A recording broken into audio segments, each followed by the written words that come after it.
Well, you're back.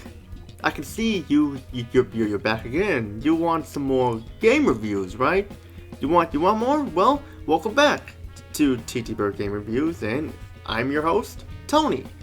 And welcome. We're continuing my Katamari Series review. We are on the final part here, 147 of the episode, part 3 of 3. And we got a lot to talk about here, because we're going to be diving into the next generation of, the 7th generation of gaming for the Katamari franchise and stuff, but we'll talk about that in a little bit. Right now, people are probably wondering what would happen in episode 147 part 2 of 3.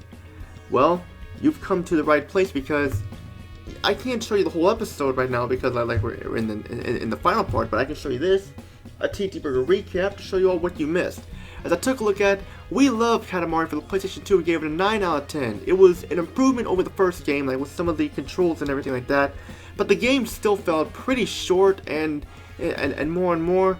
Like, you can finish the game in like 3 or 4 hours or so, and then then after that you can go back and play more stuff, but just the lengthness of our things kind of prevented being a perfect game, so I gave it a 9 out of 10, feels the way to go. But now we're going to zoom ahead to the year 2009-2010, let's say to be exact, back when the PlayStation 3, the Xbox 360, the Nintendo Wii, and them were all out and stuff at the time, and they were the go-to two systems. And we already had beautiful Katamari on the Xbox 360, and me and my Katamari on the PSP, and us PS3 owners were wondering, will there be a Katamari game on the PlayStation 3? And our wish was granted, and we got it right here, and this is Katamari Forever, exclusive to the PlayStation 3, released in late 2009. And yeah, let's talk about it. This was by Bandai Namco this time, not Namco. This is when they merged with Bandai. It was made by Bandai Namco, and we're going to talk about Katamari Forever. Now, Katamari Forever, what is there to say? It is a great game for the PS3, a great Katamari game for the PS3, better than beautiful Katamari, stuff like that. But it isn't as good as We Love Katamari and stuff like that. I mean, it isn't as good and stuff like that. I mean, sure, it tries new stuff and it has a new story and some new characters here and there, but the problem is that, like, aside from like the updated graphics and everything like that, not really much has changed. I mean, I know people harped on beautiful Katamari for 360 doing this and stuff, and which I agree, it was like nothing new to the table at all and stuff, but here they do try some new things here and stuff like that, with some new stuff with the controls where you can like hop up and stuff and do other stuff, and you got like a new character, the Robo King Cosmos, the robot King of Cosmos, stuff like that and such, which I'll talk about later on, and it adds some new fun things to it. But in the end, though, not a lot has changed here since the first two games. And you think that, like, with the PS3, it came out 2009, you think more can be done, and do add some new stuff, but just that it will be the same for certain people who have played the other Katamari games, but it's still worth owning your PS3 collection, definitely. The story, once again, is similar to the other stories. The King of Cosmos, and stuff, the King of Cosmos started that and such, with the stars being destroyed. This time here, it's a little different. The King of all Cosmos bumps his head on like some meteor or whatever in space, and it hits his head, and it loses its memory. So because of his memory being lost, they create a robo king of Cosmos, or whatever you call him, a robot king, and to take the king's place. But unfortunately, the robot malfunctions and with a lot of stress and destroys all the stars from the sky again. And now you gotta roll up your Katamari in a big clump once again to bring the stars back. And there are actually two parts to the game. Like, one part you're gonna be doing roll up stars for the robot, for the Robo King of Cosmos, or whatever you call him, and for the King of Cosmos, you're gonna be rolling like black and white levels to help get your memory back, and you revisit places you did in previous games, so to refresh your memory there for the King and stuff too. And a great idea to do this and stuff, but like it's a great story. It has that Katamari feel to it, and you'll feel like you're playing a Katamari game with a story and everything like that too, definitely. And that was that was really cool there, and I really enjoyed it how like they added a new character instead of just like it being like what they did with the beautiful Katamari with something stupid about like how the King of Cosmos was playing a tennis game and hit the tennis ball so hard and just trying to start from style, which made no sense. Here it actually is more understandable because the robot didn't function properly and stuff, and that actually works there is what I'm trying to say. So yeah, great story there for Katamari Forever for the PS3. For the game's graphics here, they're not the best looking. I mean, like, they basically are the same type of graphics from like the first two games, and they just bumped them up to 1080p HD, and and that's what they did there. I mean, like, they look better than they did in Beautiful Katamari and stuff, which pretty much like a glorified by the last gen game of the time. Here they took time to like make the character models look better and the backgrounds look better and stuff, more cel shaded looking stuff, and they did a great job with that stuff, and I'm glad that they were able to do that. But like, still, like, it's not going to be the best looking game. People are going to be looking at this game and thinking like, this is really the best they can do for a PS3 game. I mean, like, sure, I mean, it looks better than Beautiful Katamari and Me and My Katamari and stuff, but still, you think more could have been dealt with, but I do appreciate what they did here because I can understand why they did it and stuff. That's what I'm trying to say there. The cutscenes look nice and stuff too. I mean, sure, there's no dialogue in them again like how there was last time and stuff, but still, that's just me though. And like, and the frame rate is very smooth, and the backgrounds are very nice and colorful. Even the black and white stage too. This is really cool too with the black and white levels for the King of All Cosmos. They look the best looking because it feels like you're rolling around in a classic silent black and white movie, and that's awesome. They're rolling up clumps there, and like stuff there's certain things that turn to color as you roll more, and your Katamari gets bigger, and you roll stuff up more in a bigger clump and stuff. And just, yeah, it's pretty badass there, definitely. And that's what I gotta say there. Moving on here, we gotta talk about the sound now. The sound is still the best part. Well, one of the best parts, I mean to say. The sound still really kicks ass, and it's basically one of the best parts of it.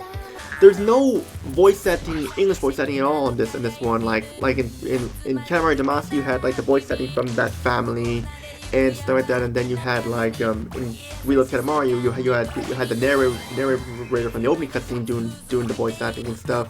But like in here, like it's basically like the dialogue for the King of All Cosmos and the robot, and just like the King of Cosmos still has its gibberish like, and then the robot is like like that. It's pretty much what you get for like the voice and stuff. I mean, I like it actually. I think it's pretty cool that they kept it like this and stuff. It's really cool that they did that. And the music is the best part once again. A lot of kick-ass songs from the soundtrack.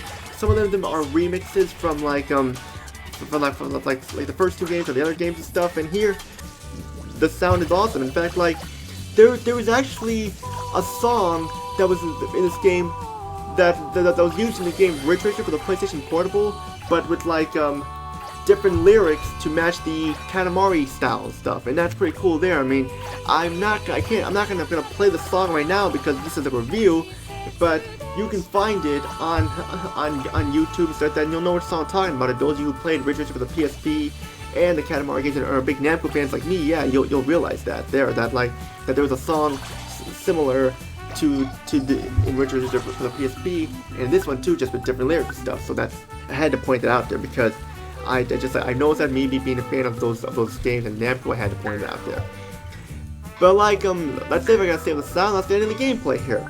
Gameplay is good. It's fun. It's a fun game once again. Although I do wish that like more could have been done with the game because like it's just like it's a great game, but just it feels like not much has pretty much changed there and stuff like that. I mean, sure, I know you roll things up in a clump and stuff, and of course they added some new stuff to it and such. But still, like this is one thing I'm gonna have to agree with critics on, is that like a lot of the stuff you roll up in the places you've been to, you pretty much have been to these places before and stuff. And like sure, like especially with the black and white levels too, they're pretty much very similar stuff. They're in black and white. And of course, like once again, you can find all the cousins like Honey and Dangle and Daisy and like Itsuka and more and stuff. And yet the cousins are here again. and I play it as a different character each time when I'm playing a level. I try my best to find the cousins there and stuff, because like, I mean, nothing wrong with that. I mean, it adds something new to the gameplay, but still, I mean, I like how you add variety and stuff, because being the prince is fun, but I like playing as like other characters too, like Ace and stuff, and like and Hans and more and all of them. So I try to find as many as I can, and I definitely do that.